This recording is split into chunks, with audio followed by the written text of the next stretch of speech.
Hello everyone, ndabaramukije mwese pa namarereye hama rero kuri uyu munsi nari maze iminsi ntabaho dutrike tubwenge guys, bivanye nuko telefone uko bijanye n'ukuntu telefone barayinyivye guys. Hama rero burenda karutse ubu hama rero ikigo tugiye kurabira hamwe icy'ukuntu ushobora guhindura indimi zose mu Kirundi guys.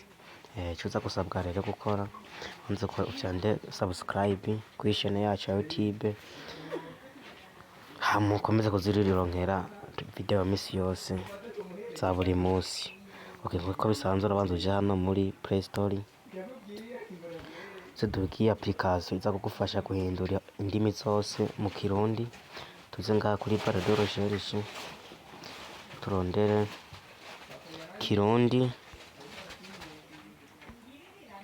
translator, ndibaza murabibona guys, ndibaza ngaha murabibona uzurosherishe maze gusacinga, ndibaza application murayibona. Application hengu iyi ndibaza za gusanga ifise logo imeze uko hama ucuza ubanza uyiterejarije, maze kuyiterejarija ucuja ngaha kuri open iyugurure, maze kuyugurura uza gusanga ari ibintu ahambere uteresharije ibintu wanditseyo. Audio ugomba kuyihindura nawe nyene urakoresha audio ugahindura, naho ifoto uba ufise muri mwayo ukayitraduiza nawe nyene ukayitraduiza, nawe ukoresheje kamera ugafotora nk'ibintu hama ukagitera igukorera guys.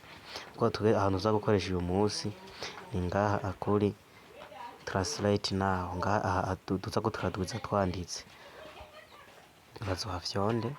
Nkubu urabona ko hariho ko hariyo Ikirundi n'icyongereza, ndibaza murayibona. Aha hambere no kuvuga iyo hari Ikirundi ibi uza kwandika mu Kirundi bija mu Cyongereza.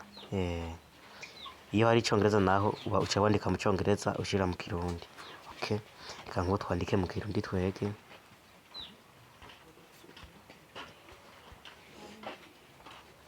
Par exemple nzoza ejo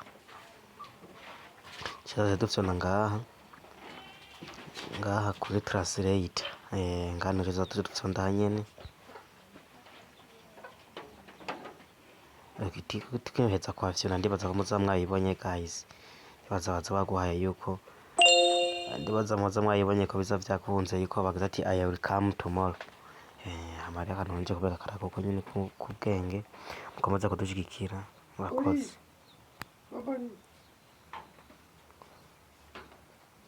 Biraheze.